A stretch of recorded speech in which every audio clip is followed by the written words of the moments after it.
go. APX versus NRG eSports. It's APX's first LCS series as a team. NRG, they're second with this lineup, hoping that they can make things work out well. We're seeing the Zyra ban targeted away from Kiwi Kid Shrimp not being allowed to play Nidalee. And as more target bans coming through, the Lucian going off as well. Pretty standard so far. Expect to see a Ryze get up there as well as a Vladimir and some Kindred bans as well. There we go. Okay, yeah, the Kindred ban off that field. So multiple jungle bans coming out of Santorin. This will be interesting because if they don't ban Ryze or Vladimir here on Apex's side, they get at least one of them. That's true. Yeah, those are still the really high priority champions that people can't forget about. As the time starts dwindling down rapidly, I want to know what they really do think is the best. Swain ban does come through, so 4 for 4. Quas will never be allowed to play Swain so far in the North American LCS. You just gotta respect it. And that's just, again, Swain is good in general, but I love telling the Quas Swain storyline anyway. Like, watch it gets picked up at his GBM who plays it, and then we're all just like, oh, okay. Just kidding, guys. Really interested in this last ban. Yes, exactly. I think that you leave both up, so you at least get one. If you ban Ryze, they take Vladimir, and vice versa. So banning the Karma away, which has been actually an incredibly potent support. Yeah, definitely agree. I think there's a lot of really good bans right here. This is Ray, by the way, hovering his favorite champion, actually known for his Riven over in China and Korea. And, well, maybe he gets to play it at some point. I don't think you'd first pick it by any stretch of the imagination. And the thought is, what are you actually going to go for? Vladimir is certainly one of the options for first pick, and it is going to be with Ryze still up, keep in mind. Yeah, and I assume that Vladimir is a flex pick here. I assume that Keen plays it, because he plays everything. Yeah. It's hard to find a champion that Keen hasn't at least played a game or two on, and found a lot of interest in the ones that are kind of hipster. So he was probably playing Vlad before it was cool. He definitely was. You know it was the case here. Keen's played everything before it was cool. Mid-Graves, you know it. Anything that he wants to play, he will bring out when he thinks it's the right choice, and he's always had the freedom to operate the way he thinks is correct on the team, and has the trust of his coaches to pick the champions that he thinks will do well in the matchup. So right here, on the opposite side for NRG, I think you take Ryze and you take Rek'Sai here. You can't let Shrimp have Rek'Sai. Rek'Sai is meta. Rek'Sai is the jungler that's left up. But oh man, they go with Sivir here, so they don't give it to Apollo. But this leaves Ryze up. If you want to run a double AP composition, you very well can here for Apex. Ryze, honestly, a champion that was so heavily contested in general in picks and bans that very few would give it away. But at this point, neither team really prioritizing it right now. That Caitlyn has been locked in already. Caitlyn and a Sivir. There's no rush in picking it up, as there's already been an 80 carry locked in, but they're going to get that one anyway. And now, actually, the early pick on Trundle coming through. I guess Trundle could still flex between top lane and the support role for Xpecial, but honestly, with every top laner you can conceive of that isn't named Swain on the table, they really, really want to play Trundle. That's crazy. That's actually crazy, because out of 80 games, Ryze has been banned in 73 of them. He is the most banned champion on this patch globally. He's not banned in this game. He's been picked in 7. That is how few times he's been up. He's got 99 presents. There's one time he was not picked or banned. Exactly. In the 80 games in professional League of Legends so far this split, once he was left available and didn't get picked up in picks and bans. This could be the second as far as our stats and tracking has been concerned so far. Hover right now onto Echo on the right side of the map. Very strange that neither team really wants to pick up the Ryze here, but maybe it just doesn't quite fit their compositions. Echo and Bard going to be the synergy here, so a ranged support once again in the bot lane, which will make you not really want to play Trundle. It'll make Caitlyn's life quite a bit harder. You don't really want to get 2v1 in that case. But there is a lock in. The Echo, again, could still be a flex between the top lane and the mid lane. You never know. We always see those occasional Echo mids. He definitely a famous one of those. But now it's up to the last couple of picks. Where is the Trundle actually going? I would expect him to go into the top lane, even though it is a blind pick. Trundle and Echo should be an okay matchup. Not amazing, but not terrible. And we'll see something else come out of Xpecial here to synergize alongside the Caitlyn. They've already got 2 damage dealers, the Caitlyn and the Vladimir. They don't need that much more coming out. And they can just rely on something supportive to keep that backline afloat. Need a jungler pick as well, of course. That's looking to be maybe Elise as Apollo hovers that for Shrimp. It's really what's left up here after the 3 junglers have been taken away. You go down the tier list, it's that or Graves. And it is going to be that Elise here. He did play some Elise back in the day when they had Eve as well on the roster to go back and forth. If he's picked up the Elise and actually become very proficient at it, then that's a good thing for Shrimp. So we know he loves the Rek'Sai. He's not going to get to this game. Maybe next time. Maybe next time. So the final pick to come through for NRG, it looks like it's going to be maybe a mid laner as they're hovering Azir right now for GBM. Last looks now for these compositions. APX are going to be sending Toronto to the top lane. They are still playing a support tank with Xpecial putting up the Braum, but that's still a very large beef wall. 2.5 tanks, depending on how you consider Elise. You can build her ability power, you can build her full tank. Vladimir half tank as well, and Caitlyn should be putting out plenty of damage. Apollo is a player I have a lot of respect for. He's generally more passive in the laning phase, but I think he has great uptime in team fights, and Caitlyn's a great champion for that kind of situation where you just want to put out all the DPS. I think APX have a solid lineup, honestly. Yeah, I actually really like this draft from them. I think it's very cohesive. And there we go. The second game in Professional League of Legends out of 80 that Ryze has not been picked or banned. And it's just fallen all the way through. Even when there's nothing at the start where you're just like, this is my first pick. All right, I understand Vlad. It went all the way through the cracks, so he's not going to be in this game. They went for the Azir. GBM on Azir.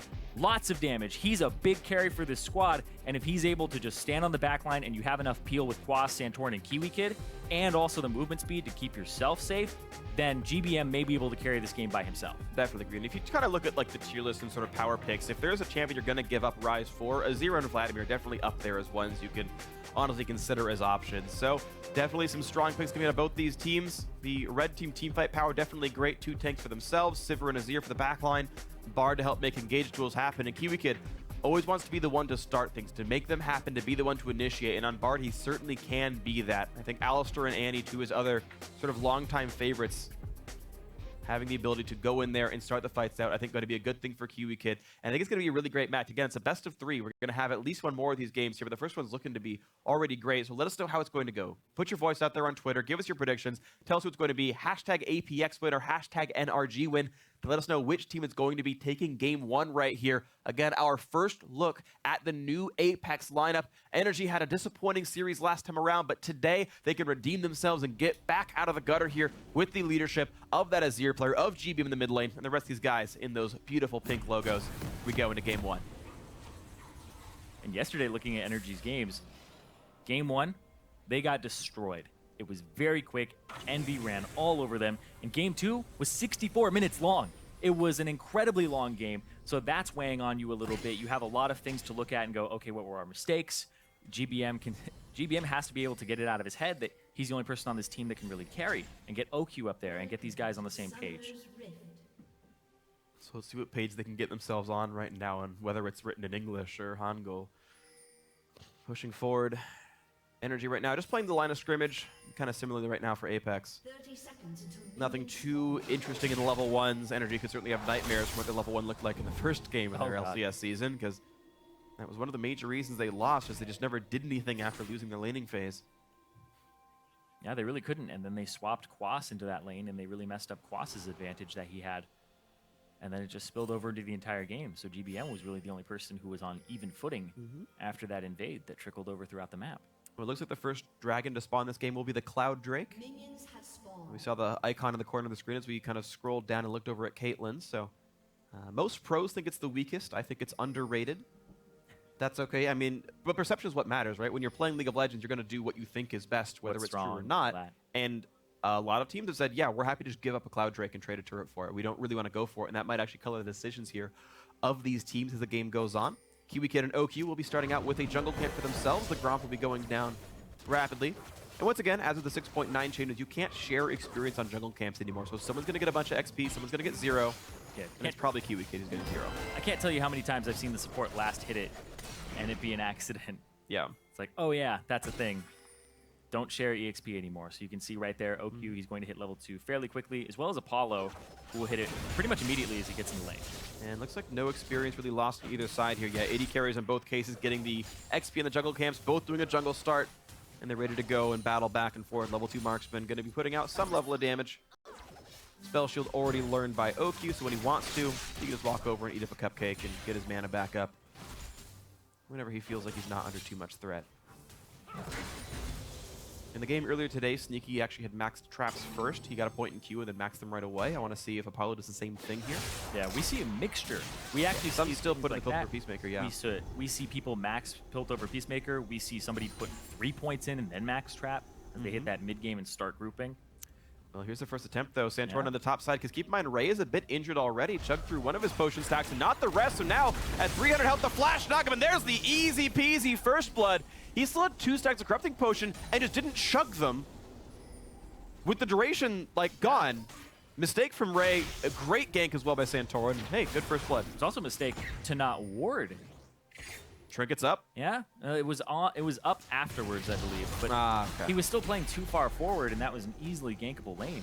Has to use his TP to get back, but now Quas, we gave him a lot of criticism for yesterday's performance.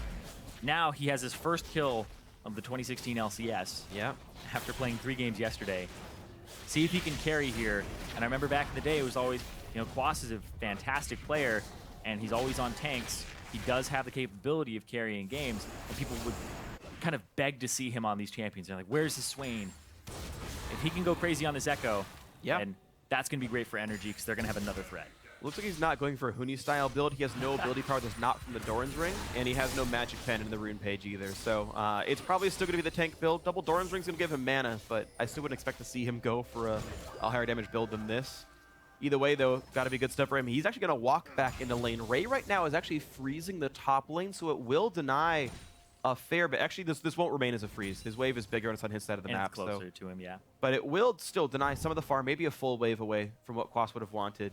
But that's Quas saving his TP to lose that, basically. Yeah, I think it might have been half a wave. It actually wasn't that bad. And Quas made the right decision of walking back.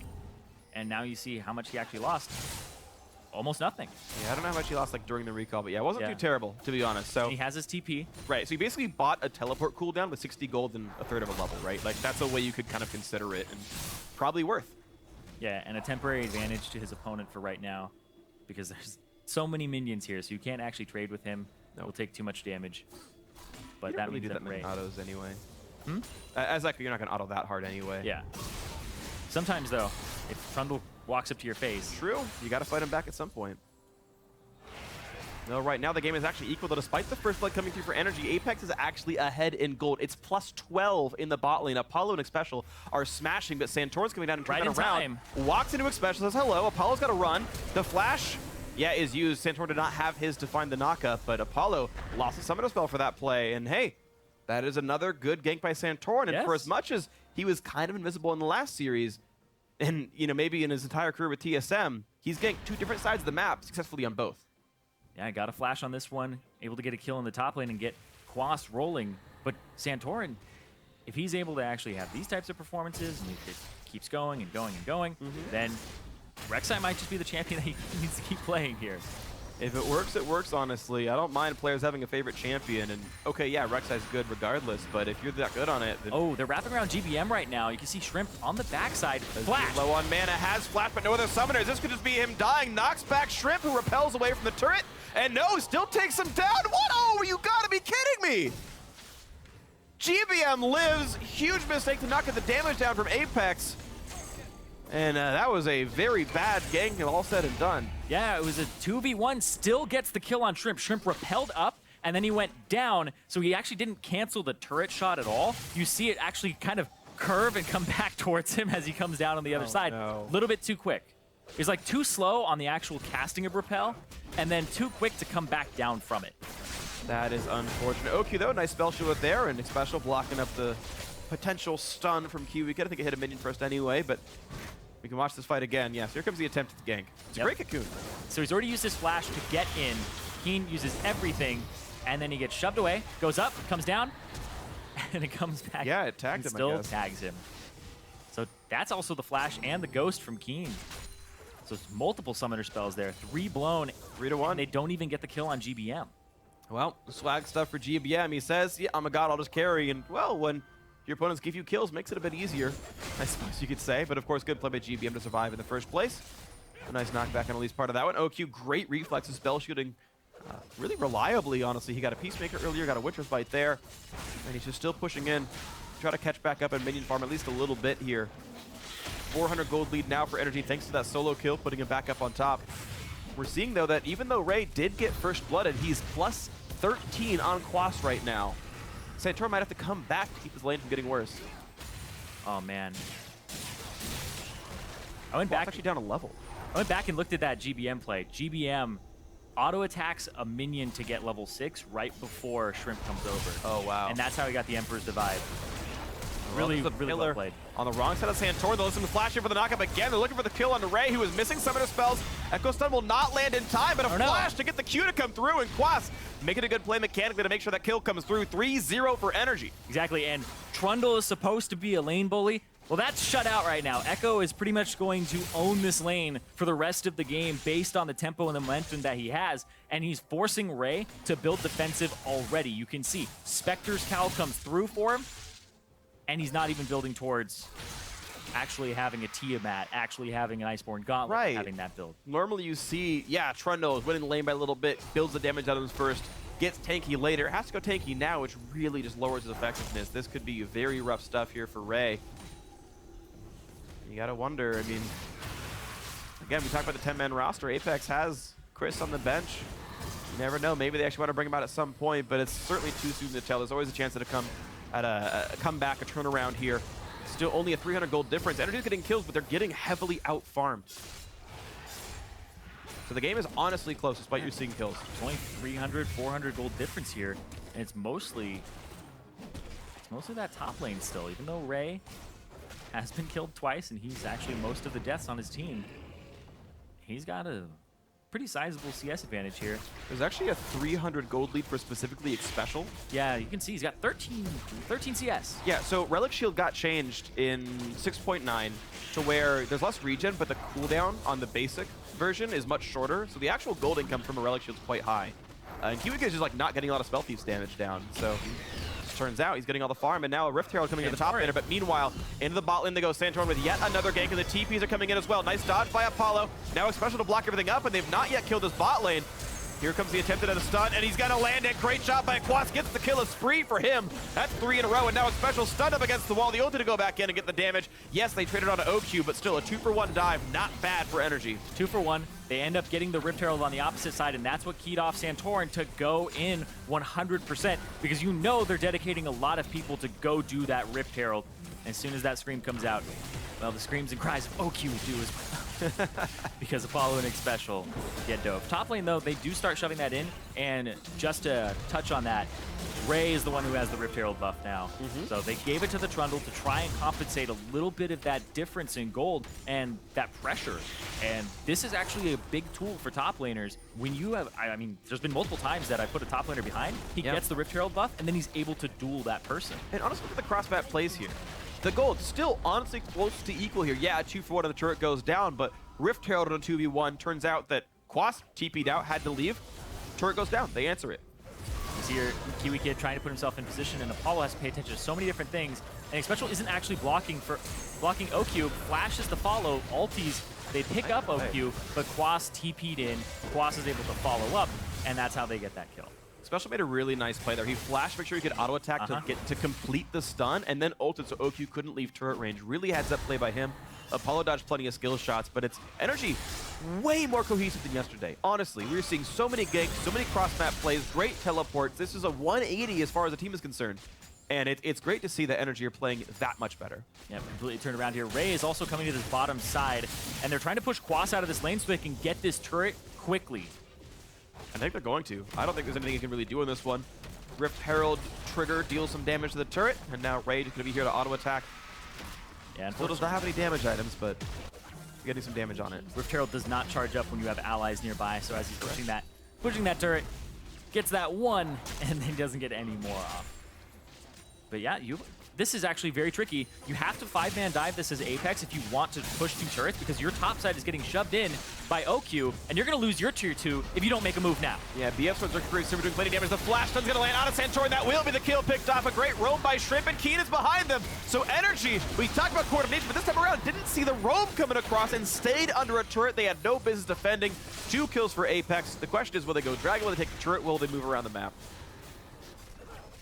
Because top lane tier 2 is probably going to die. Yeah, I mean, Cloud Drake is something that a lot of teams don't prioritize. You have to get back to the mid lane. You're probably going to lose your tier 2 in the top.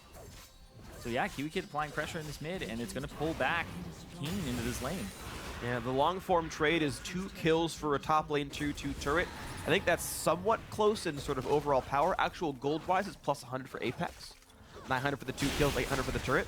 And actually, then we'll get the Cloud Drake on top of that because of the recall timings of everyone else. So I gotta say, sort of that's a net positive to Apex, and it claws them back into this game a bit. They're actually up 300 gold. And a Drake buff. Yeah, and they were able to get deeper wards into that jungle before they went for the Drake, and that's what they were doing, is making sure that they have that area warded up. And let's go watch this again, because steps on a trap, so Santorin takes a lot of damage, takes a Peacemaker as well, and then Flash, Cocoon, Shrimp, not afraid to pull the trigger on that. He's done that twice already with his Flash. That's going to be Quas getting picked up as well, but there's 5 people here to come and shut him down. Didn't see the roam coming, or saw it too late, because GBM has TP and nope, wasn't able to get into that fight, wasn't able to roam and follow. But Kiwi Kid, too far! He's donezo, maybe? Oh, gets a stun. Oh my gosh, you're kidding me, he lives! Oh, I'm wrong, he is Livzo. Good job, Kiwi Kid. That's the best word I could come for. But he gets out, just barely. A great stun off the wall, and you deserve those penguins celebrating around you. Yeah, that was good, Kiwi Kid. Nice job. Let's go back to the base. Oh my god, Livzo. I can't. You have anything better? I mean, it was bad. It was bad, Zo. Great. We're going to do this now the whole time? No, we're not. We're not. The Wolves. Oh, they're going down. Wolves, though? That was... Okay. Hey, no. Thanks, no. Irene, for the All right, anyway. Quas walking up, just zoning them off at the turret, and here comes Santorin again. Oh, he's right in the mix. So is Quas, who gets stunned up and ult, but he's still in the middle of the enemy team. Ignite is on the turret as well. The heal comes through and ult. And it's going to land. Ray gets one now to the backside. Ulti from Kiwi Kid puts himself in the mix with Ray. He goes down. Double kill for the Trundle, who despite starting the game 0-2 and 0, well, he's got 2 more kills and 2 assists now. He's doing just fine. And he's almost up 30 CS. He's 29 up over Quas right now. And he's right back into this game. Keen able to turn it around, and he gets into the middle of the fight, and he's able to slow everybody with his E, and then he's also able to throw down his ultimate and get that healing. So Keen, GBM should know this better than anybody based off yesterday, but Vladimir, huge priority pick. NRG, they paid for it in Game 3 yesterday when they didn't ban it and it went over first pick, and they're paying for it again right now. 4,000 gold advantage for APX off of that play because they just saw the opportunity, and that was Quas and NRG trying to force that mid lane tower down, and a good collapse. Very good collapse. So beautiful stuff right now. Apex clawing in a pretty nice lead now, 3,000 gold up despite a tied kill game. We can see that dive once again. And you can see Santorin from behind on the pink ward, thinks he's okay. They go onto Apollo, but Apollo able to get away from it with the flash, and Keen comes over the wall, flash, uses the Chemo Plague, Tides of Blood on 3 people, and then he continues to go towards that back line, and that just picks up Quas, and they're able to pick up Kiwi Kid afterwards, and then just continue to snowball and rush down this mid lane with both kills going over to somebody who sorely needs it to get back into this game and have a split push threat. Yeah, honestly, I feel like, talk about some of the specifics there. Unlucky for Quas, I think his Bombi Cinder re-pulled turret aggro after he popped ultimate, like someone walked out of range and he tagged somebody with it. But also, if Kiwi Kid had Timber Fate the whole time, why not just shut off the turret to make that dive work well? That thing did so much damage to the team. Keep in mind, another change from 6.9 is turrets don't partially lose their damage amp on switching targets. So it amps up over like 3 attacks, then just does full power all the time, which will wreck people. Do like 400 damage a hit or something ludicrous high before armor, which wrecked the crap out of poor Quas's Echo. Yeah, it used to be 2 different things where it heats up itself and buffs its damage, and then it buffs damage on specific champions. Yeah. Now it gets to the same damage about, but it only buffs itself. So when it's swapping between targets, especially when you're tower diving early, it hurts a lot. Yeah. And Quas got the receiving end of that one right there. But we're back into the live part of the game with a 3,000 gold difference, and Ray just wants to say, hey, Quas, don't you dare be part of this fight. This is my lane. I am Trundle, the Troll King. And, well, he's a level up. It's going to make it really hard for Quas to do much about this. Also with Rift Herald, and he started to go towards the tankier build and with more damage here. You saw as soon as he got those that double kill, Ray's like, all right, let's start going towards Titanic Hydra. Let's start going towards damage item here and make sure that I'm able to actually bully Quas around for a bit. Pretty sure it will be Titanic Hydra. There's a couple other things that Jarm's Fist will build out of, but that's the expectation here on this one. And, well, we have a quick pause for ourselves right here. Looks like it's Apollo talking to a ref, so we'll see what the actual issue ends up being, but, well, just a quick delay. Shouldn't be too big of a problem. This is Apex's first game on stage, so there's always a chance they didn't catch something in the rehearsal, and they got to tune something up right now. They got 20 minutes through the game without anything going wrong, so it shouldn't be too catastrophic. Maybe just something you notice now. Talking about Apollo a little bit, though. You know, doing a proper Caitlyn build. BS Sword into Hurricanes. Got Berserker's Greaves as well. Standard high damage, going for the full efficiency. And this is even before Berserker Greaves gets buffed, so I think we'll see that build even more over time. Yeah, and apparently Apollo can't see minion health bars. Which is sometimes a keybind, actually.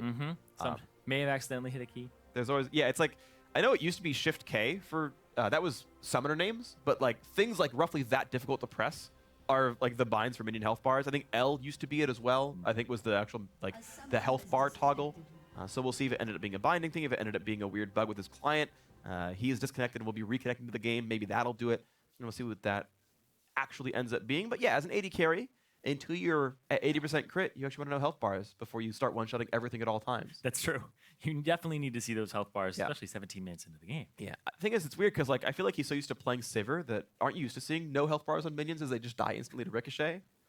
And then you just watch their animation as they die. Yeah. You just see him fall over and over again. You're just like, oh, okay, like dominoes.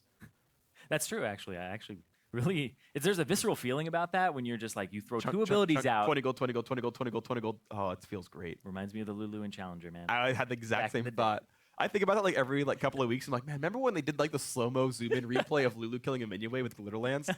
It's like it should go on our Oddly Satisfying. Like it's just one of those great like moments that just feels good when you play League of Legends. That's why I like Sivir so much.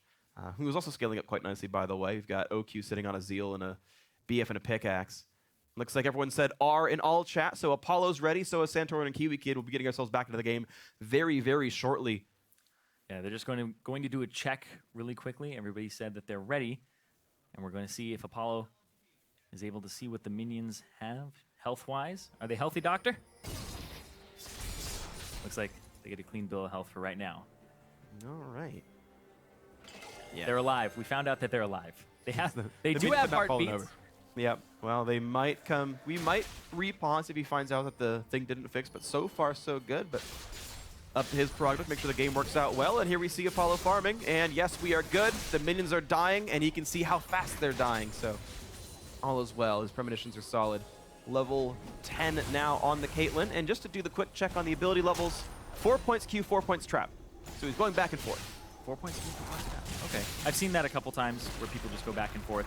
And yeah, he's playing the Caitlyn. He's not playing the Sivir. Yeah. But- Sivir's definitely Q max. But it's funny because for Apollo, it's like sometimes my brain goes, Apollo, Sivir. Of course he's playing Sivir, right? Yeah, right. I know it's one of the champions he's most known for, especially back on the TIP days. OQ actually is maxing spell shield second. He's only got 1 point in Ricochet.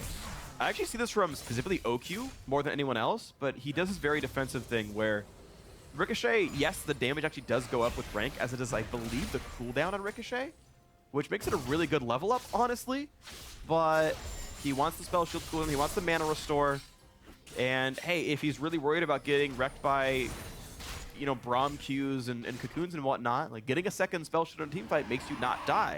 And if you don't have to buy a Quicksilver Sash, that makes you buy a Zeal, and that's a lot of damage. So, you know, I can see sort of some of the logic here. It's still atypical. Yeah, it's actually quite strange because Ricochet goes from 12-second cooldown to 6, and it actually increases the AD ratio by 20% when you take it from rank 1 to rank 5. Yeah. But then Spell Shield just gives you from 80 to 40 mana, and it goes down from 22 to 10. So 10 seconds, you know, if you do get a little bit of CDR on top of that, which maybe he will, Essence Reaver's kind of out right now. Yeah. I mean, it has the see cooldown of Spell Shield, and if that's really important to you, right? Yeah. You get it to 20, you get it to 10 seconds before CDR, that's up like 3 times the fight. And hey, look, uptime is the most important thing for an AD carry. It's a defensive option, but if it keeps him alive, it's the right choice for him, almost no matter what. Yeah, that's your big job as an AD carry, stay Not alive. dying. Stay alive. Yes. Right? A lot of times it's whichever AD carry goes down in the first 3 seconds of the fight, Loses. probably losing. Here we go. Nice wave clear. Even with the rank 1 Ricochet. Wow, OQ's so skilled. Infinity Edge and 40% crit chance. Good job, buddy. He did it. Anyway, Baron spawning. It's going to be Shrimp picking up the Scuttle Crab and then moving on as the bot lane's been shoved out by Quas. So right now what's going on is they're just kind of answering waves here. Yeah. Ray is going to go tag Keen out of this lane because he doesn't have TP, right? He's that ghost Vladimir who's just trying to get into that back line and flank by hand in a way and then chase people down. But I definitely think that Ray might be able to duel Quas as this Trundle who's been able to catch up. He doesn't have Titanic Hydra completed, but he does have enough stats right now alongside that Rift Herald buff to really punish him. Sure, just an individual gold. It's a 500 gold lead for Ray. That's not huge. In terms of experience, it's a slight XP lead. They're the same level right now, though, for Ray. So you'll see breakpoints where Ray's really far ahead at certain times based on leveling first, based on completing an item first. That's something that Ray can occasionally play around. Ray got behind Quas. I don't know how, but he's behind Quas, and he was in the bush and just walked out, and he's just hitting him back and forth. And he actually wins the trade against Quas, so Quas has to run away. All right, when you're seeing him slowly wear that guy down, Which is is the big. swiftness helping to keep him up.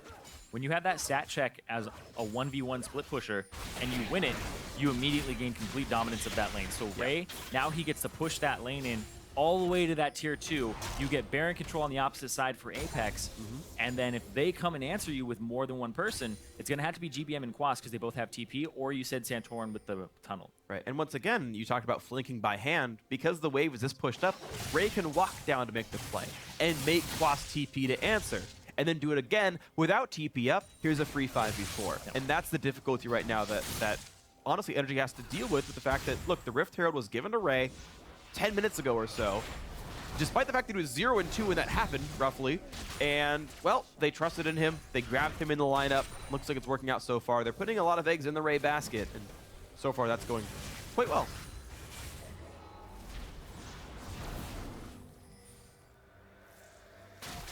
Two item spike already done now for Apollo. OQ actually, weirdly, I think you can go, like, once you have a Zeal, it only costs a BF sword's worth of money to upgrade the Zeal all the way. But he chose to stay with the Zeal and just get another BF sword. So he really wants the cooldown reduction from Essence Reaver. He wanted the IE for, like, the damage spike. And he's like, yeah, but I want the cooldown reduction now. Yeah, I think he's really bent on having that spell shield be such a low cooldown, especially with Keen, and being able to not get hit by cocoons and set up in that way. So I think that he's trying to get that. Also, it's a lot of damage with your Q. Your Q can't crit. Yeah, true.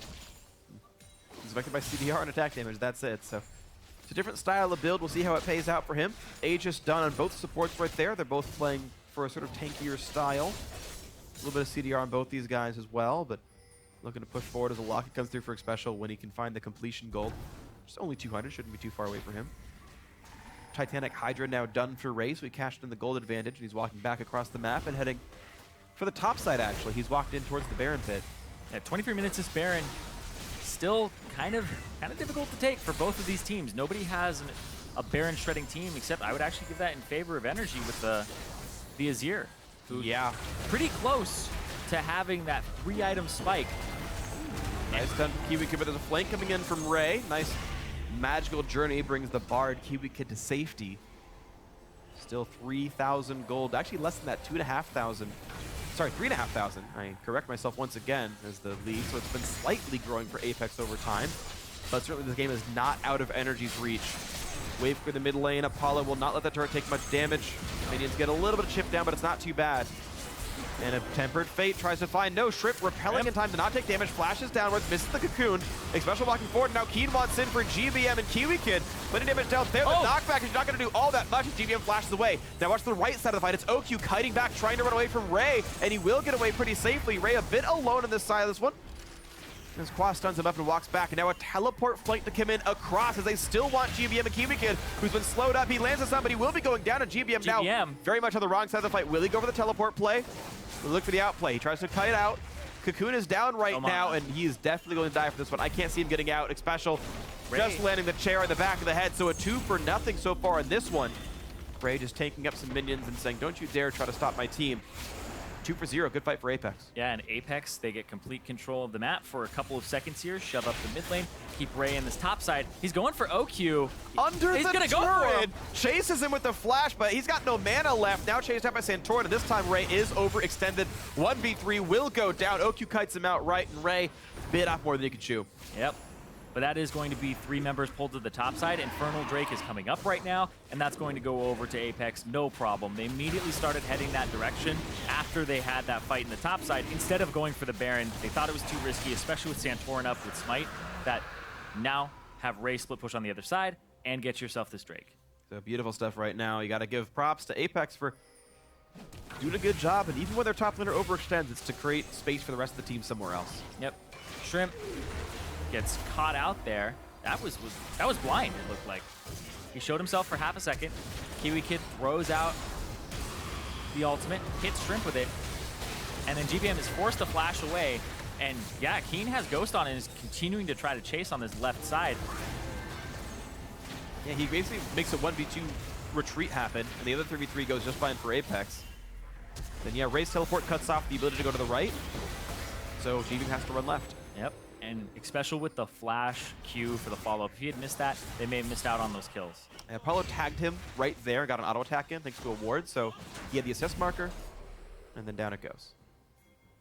And yeah, Kiwi Kid starting that fight off, but it ends up getting turned around on energy. And now it's a 4,000 gold advantage for Apex. He's looking for more picks again. Well, Tempered Fate is in. Now the attempt to go for the kill. Here we see Santorin in the front line as the teleports and Co came in. Quas taking in the front side, stunned up, has to run away now. Santorin, yeah, nearly dead. A cannon dies, heals him up a little bit. Nice knockback, but GBM has gone down. Apollo landed the auto attacks. Keen goes to the front lines. Doesn't fight over the kill, though. And yeah, this could just mean Baron, as Santorin's got no health. Does have an ultimate. Yep, GBM's dead. Does have the ultimate, has to back. He doesn't have any tunnels nearby. They cleared the tunnel that was placed down. They're going to have to stall for a good while here. He has to go straight to the mid lane, but Quas is caught. Quas is stunned. He doesn't find something to ult onto just yet, and yeah, just goes down. The ulti brought him back into danger. His W had already timed out, so there's no stun to get. And now back onto Baron they go, but Santorin He's got a ward in there, it's not cleared. His smites are good. Santorin got many smite duels in the NV series. Maybe he can try again. He's still waiting around. Can they stop him? He's gonna get stopped up. Great job by Xpecial with the ultimate to secure the Baron. Shrimp lands the smite. Baron going through to Apex. They are winning this one. Put down the pink ward for good measure, sees the ward, sees that it gets down to 1,000 HP, and Xpecial is the jungler's best friend right now because it doesn't become a 50-50 because of that. And Santorin's flash not up, so he was forced to tunnel and run straight into the fissure. Well, if the story of Apex is about vindication and showing, look, I was good all along, Xpecial is honestly putting out a great name for himself. 2-1-7, 100% kill participation. Was a bigger factor than the jungler in securing the Baron. I gotta CS. give this guy 44 CS. Like, I mean, he is smashing his lane. But legitimately, I think Xpecial is playing excellently so far. He is. Xpecial was able to actually turn around that bot lane dive, make that 2 for 0 become a 2 for 1, because he knew, I'm going to use my flash, I'm going to get something for it. A lot of people blow their flash in a panic. He only blew it when he knew that he was going to get a counter kill. In terms of money earned by the gold generation, 1,200 and change for Eye the Equinox, 700 for Kiwi Kid with the Eye of the Watchers. So Xpecial's been dedicating a lot of time and effort in making sure he last hits, which I actually appreciate his skill and supports because it lets him buy a locket, right? Like, he gets his team stats by trying to last hit. I also think his team is doing that too, because how many times does the support reach 20 minutes? They start roaming around and everybody's just killing the minions before he does. Immediately. Especially when Apollo starts getting crit. Just, right. It's like, hey, let me have one. It's worse for Sivir. At least Caitlyn can, like, wait a second and, you know, be a bit more honorable about it. But he's chasing the Ricochet, running after the Ricochet. No, he runs faster than me. Zena, why you do this? There's a Bard voice. Huh? No, I was like, whose voice is that? That would be Xpecial. That would be Braum. Yeah. He gets really high pitch when he misses CS. That's true. It's something he cares about deeply. That's Boros. That's canon. Yeah. Well, Strip takes away some more of the jungle camps, and with Baron buff, the question is how much can Apex get done? Baron should last long enough. Actually, no. Baron should time out before the dragon respawns, in my estimation. Yes. 2 minutes with less than half the buff to go. Yeah, Baron is 3.5. I'm pretty certain on that one. Yep, got buffed from 3 minutes. Yep. So but 6,500 gold up, wearing a Baron for still a minute and change. Yeah, and the wave clear on this team is OQ as well as GBM, but Xpecial can actually stop a lot of OQ's wave clear. They can't stop GBM's. And they're looking to get this one. Actually, Apollo has to flash out. Shrimp walks away. But there's the ulti going in. They want this fight, at least a little bit. Health bars drop rapidly, and into the backside. Keen gets a 3-4-man tag. Turret goes down, and he forces the rest of the team to run away. Top lane tier 2 goes down. Well pushed by Apex. It looks like a recall for a few to heal up. And Purchase used that last little bit of your Baron buff. Apex rotating to both sides now because they pushed out that top side. Now they're going to the right side jungle. They got the red buff for Apollo, and now they're going to take control of this right side, especially since blue buff is coming up soon. So far, you got to say, really beautiful stuff coming out of Apex. And props to Ray as well. Again, he started the game 0-2-0. You wouldn't have thought it here. Just still winning his lane, still doing beautiful things, and it's been really nice. NRG definitely were more proactive than they were in the previous game. The previous series, I should say. All three, they weren't, you know, the most aggressive of teams, but they had made a lot happen early on.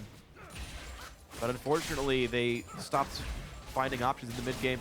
Scumbag Apollo didn't give special to CS. See? Hey, he's still using his stacks though. He's only got one left. That's not bad.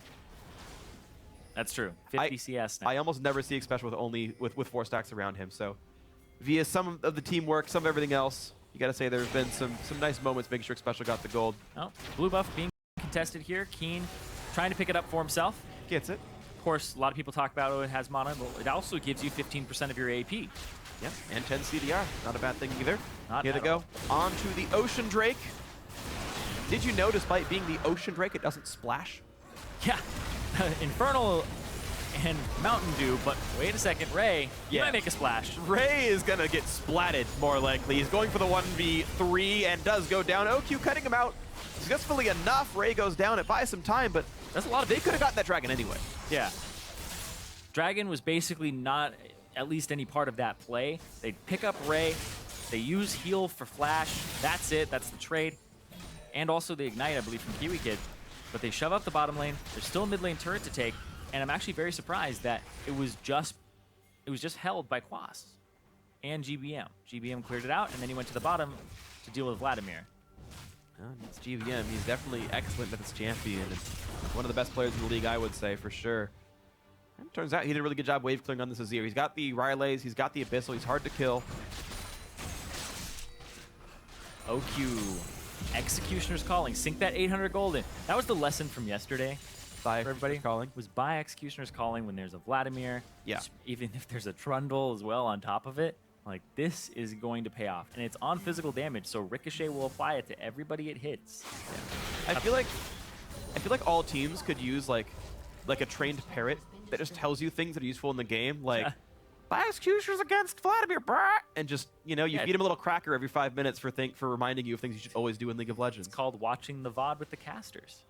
Most teams don't do that from what I understand, actually. Yeah, they don't. I've talked to some teams, and they prefer their own analysis. Not that I can begrudge them that. Well, also, sometimes there's things where it's like, okay, well, I really don't want to have that be in my mind, where it's like, oh, this has been coming up in the community. A lot of people avoid social media. Right, sure. Those types of things. And we don't always talk specifically about strategy, right? It's like, man, Xpecial sure wants redemption. He's like, you're right, I do, right? Like, that's not something he's going to learn from the VOD. Yeah, and also, what was your score in the last 3 games, Freak? Like, you probably games of what? You probably couldn't tell me. Nope. But it's like, Quas tuned in and be like, oh, 11 and 20. Yep. It's like, well, that sounds awful. And he's just like, I just felt like I had some bad games. That's it. Well, but I don't need the scoreline thrown in. I mean, if we want to harp on Quas and throw in the scoreline, he started this game 3-0-1. He got 2 ganks to the top lane, TB'd for another kill, and at the end of that, he's now gone 0-3-1 since then. He and the rest of NRG, honestly, overall as a team, have just not found any kind of good mid game. The early game way better. Like, they had some really good things going on. The cross-map plays were nice. The ganks were good, but... Ooh. Ow, that actually is big. That bottom lane, Ray used his ultimate onto GBM, and GBM still completed his recall. So he won't have his ultimate for this Baron fight, if it happens right now. Yeah, right now the reigning cooldown on that spell is 32 seconds. So, look, wait a minion wave Apex and don't get baited into a battle without Trundle ultimate right now, because you could use the stats. Right now, they're setting up a cupcake wall, trying to make sure that you can't get into the Baron right here, trying to hold position for now, and now the flash, ooh! Nice trade there, Kiwi Kid getting away, but now Shrimp slowed down and really beset by this team, trying to run away, gonna repel out, and now it's Keen in the front line, and GBM gets deleted right off the face of the map. Oki's gonna be next up. Keen just can ignore the damage output. 2 kills so far for Apex, destroys the entire backline of energy. Keen with the flank, and then Apollo with the damage across everybody. Caitlyn, Vladimir, dirty combo. That's gonna be the Baron for Apex. Almost certainly. You can't really try to stop this. Santorin, I guess, could look at it, but he's in the base right now, so no chance. Second Baron of the game goes through to Apex. Nice smite, nice execute by Shrimp. And looking to make a statement here in their first game. Apex far ahead in their first. It took them a while to get to that point where they started ballooning it. They had to come back up from a little bit of a deficit, but the thing is, even though they were behind in kills, they were always rather close in gold. The gold generation from Xpecial, as well as the CS advantage that they have always had in that top lane, despite Ray dying 2 times very early. Also interesting to see that it is them relying on Xpecial and Ray to be the tanks. It's actually an AP build from Shrimp, and we can see him do some damage in this replay. Flash forward, Kiwi Kid flashes reactionary, Santorin follows up, and now Keen gets to go in on the right side, and then ultis the 2 members that he needs to hit, and GBM just gets destroyed by all of the incoming damage, and Xpecial with the lockup to make sure that they can't escape in that one brief moment, because that was 100-0 there so quickly for GBM. Yeah, and it's got to be just rough stuff. He's got, I mean, about 700-800 damage coming out of Tides of Blood here in this fight. We're going to watch another battle right here as Quas, yeah, just ripped apart in the front line, has to run away. He will just barely survive this one as he runs out. Kiwi takes a snipe to the face. He's going to survive, but the turret's already gone. Baron buff on top of the 5 members, really letting Apex push through easily and conveniently as the inhibitor goes down. That's been solid for them. And they're just able to walk to the front line and say, you get away from this, it's our base now, and NRG has to comply. Yeah, they just have so many combat stats right now. On the side of Apex, up 13,000 gold. And Elder Dragon changes from a Drake to a Dragon. It does, it grows up, as some would say. Did you know, actually, as we talk about Drakes and Dragons, in the Dungeons and Dragons universe, a Drake is actually... this is actually something that Dom got for us, by the way. He looked it up for us. The real nerd. No. Yeah, hey, I mean, we're all, let's be fair. We're casting League of Legends. We're all real nerds. No. Shut up. Okay. Anyway, getting back to my wonderful topic, a Drake is an elemental dragon in the, like, it's a dragon hailing from an elemental plane in Dungeons and Dragons. So, literally a Drake if it's elemental. Okay. Did you know?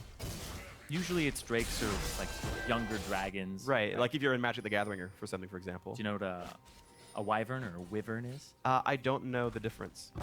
Difference is dragons have 4 legs and then wings, whereas wyverns have their front legs are also their wings. Okay. So Shyvana is technically a wyvern. Well, she's a half dragon, so who knows? Yeah, exactly. She's a wyvern. Okay.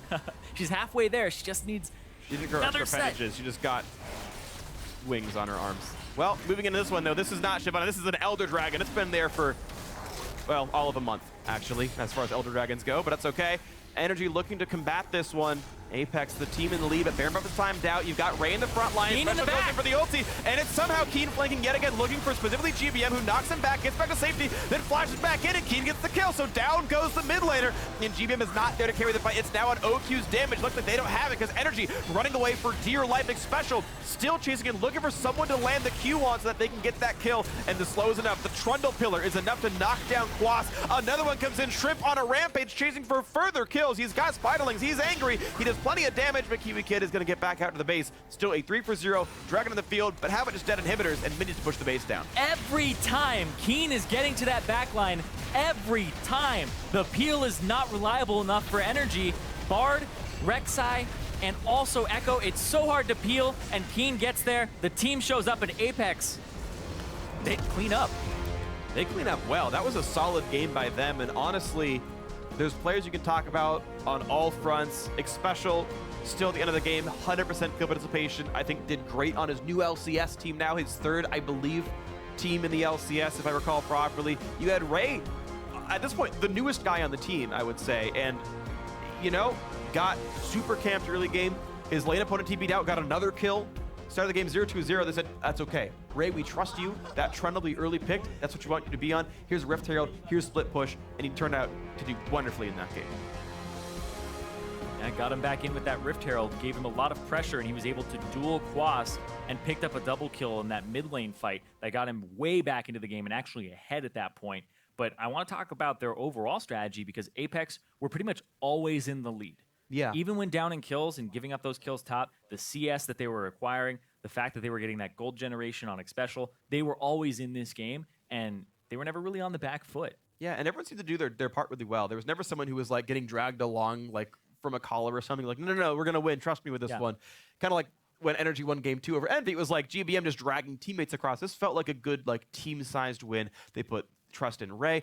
Keen honestly really crushed team fights. He was just soloing the backline, which is, okay, some of that's maybe hashtag just Vladimir things, and kind of teams are realizing the insanity of this champion, maybe, because he's, you know, he built more ability power, so he, you know, he was kind of focused on it, but just absolutely just deleted GBM, who couldn't get away from the damage. He couldn't kite him. Even if he ults the guy back with his ear, Keen flashes back on top of him. Just like Keen got his positioning, which is super impressive, that he was always able to reach that backline and kill it. Some of that's the champion, some of that's the player, but either way, it turned out to be a win. Yeah, he's a huge threat, and then also Apollo stepped up too. Apollo on Caitlyn, it's so much damage from that champion that you cannot ignore it, and that's what the thought process was for NRG, but you can't also ignore Vladimir. Vladimir's going to be diving your backline, and he's so hard to peel with his pool that he's always going to get his damage off in some way, shape, or form.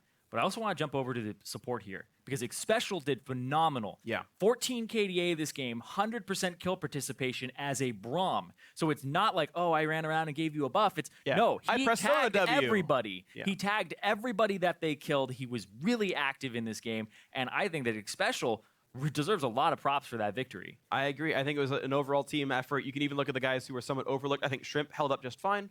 4-1 and 5. His one death was, okay, a flub tower dive. Like, that was a mistake, yes, of course, but the rest of the game recovered well, went for an ability power build, never died again, kept control there. That dive was actually really unfortunate because the wave is being pushed up, Keen is pushing it up, and there's this one minion with low HP, and as soon as Shrimp comes over the wall, it's hit, GBM hits 6, and then he turns around and has just enough mana because of the level up to throw out the wall. So and really unfortunate. To live long enough, right? Really unlucky. All that definitely matters. So it was a really, honestly, a great game to watch. We will have at least one more. Of course, we are playing best of threes here in North America, but Apex poised to have an immaculate start to their season. And so for more on that Apex Game 1 win, let's hear from Dash and the boys.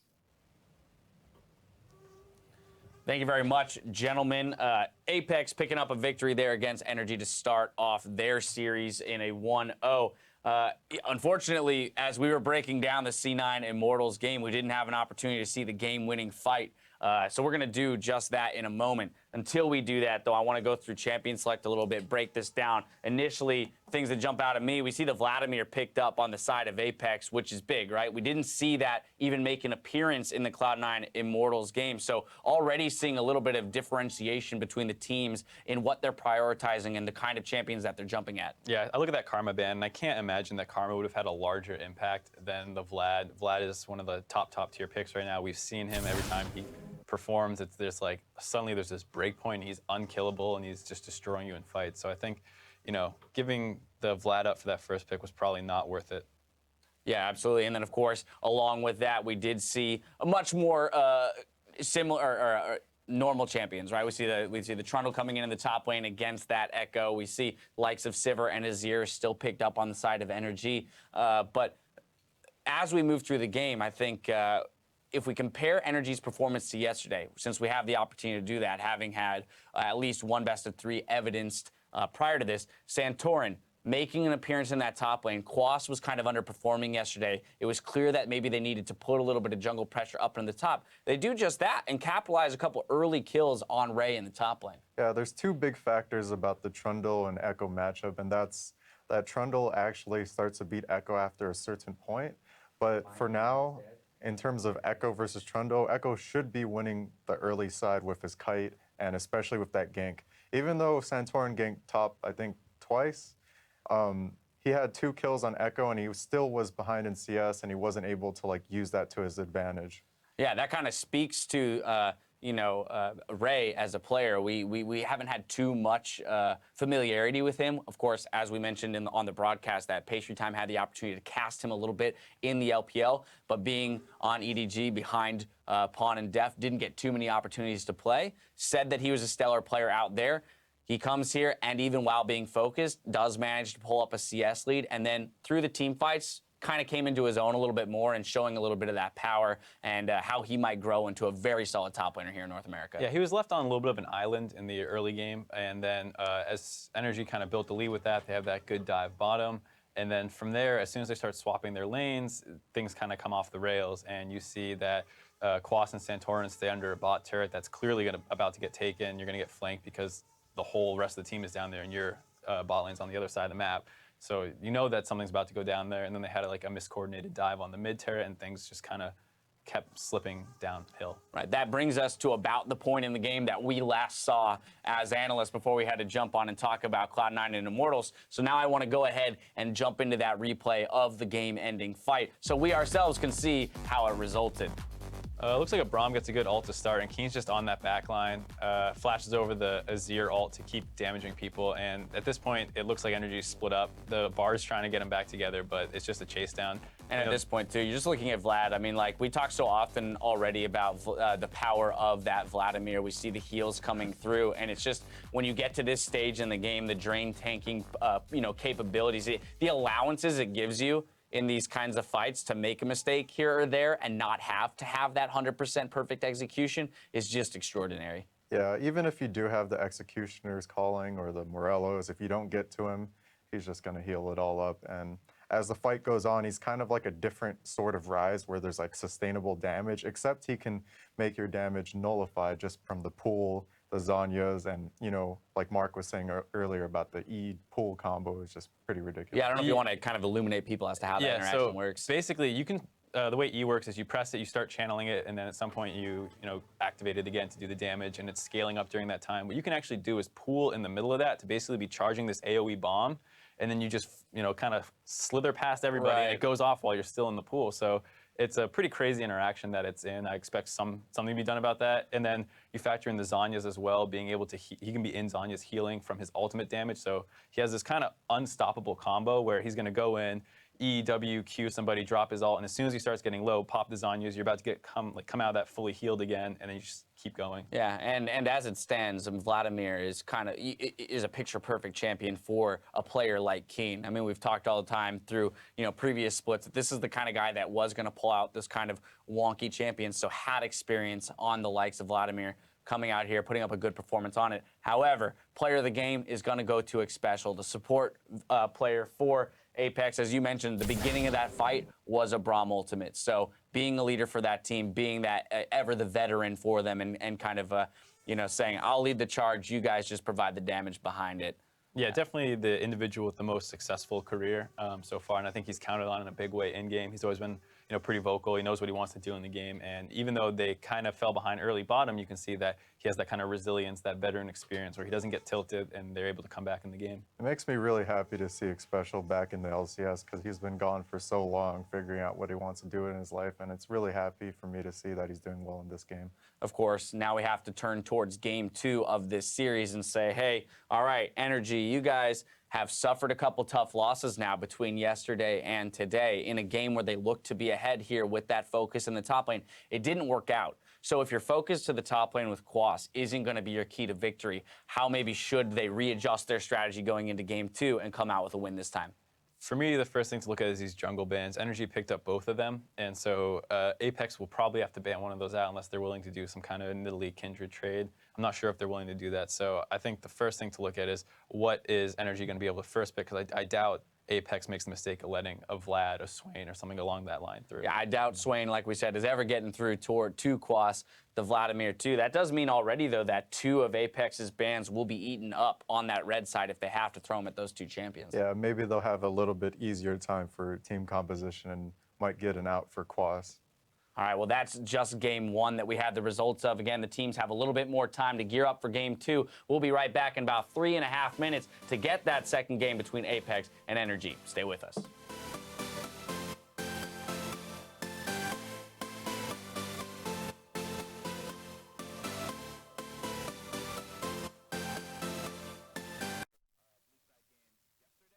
Here comes the attempt at a stun, and he's got to land it. Great shot by Quas. Gets the kill. A spree for him. That's 3 in a row, and now Xpecial stun up against the wall. The ulti to go back in and get the damage. Ray gets one. Now out of the backside. Ulti from Kiwi Kid puts himself in the mix with Ray. He goes down. Double kill for the Trundle. Maybe he can try again. He's still waiting around. Can they stop him? He's going to get stopped up. Great shot by Xpecial with the ultimate to secure the Baron. Shrimp lands the smite. Baron going through to Apex. They are winning this one. Now Shrimp slowed down, a relief beset by this team, trying to run away, gonna repel out, and now it's Keen in the front line, and GBM gets deleted right off the face of the map. Oki's gonna be next up. Keen just can ignore the damage output. 2 kills so far for Apex. Keen in the back for the ulti, and it's somehow Keen flanking yet again, looking for specifically GBM, who knocks him back, gets back to safety, then flashes back in, and Keen gets the kill. So down goes the mid laner, and GBM is not there to carry the fight. It's now on OQ's damage. Looks like they don't have it because NRG running away for dear life. Xpecial still chasing and looking for someone to land the Q on so that they can get that kill, and the slow is enough. The Trundle pillar is enough to knock down Quas.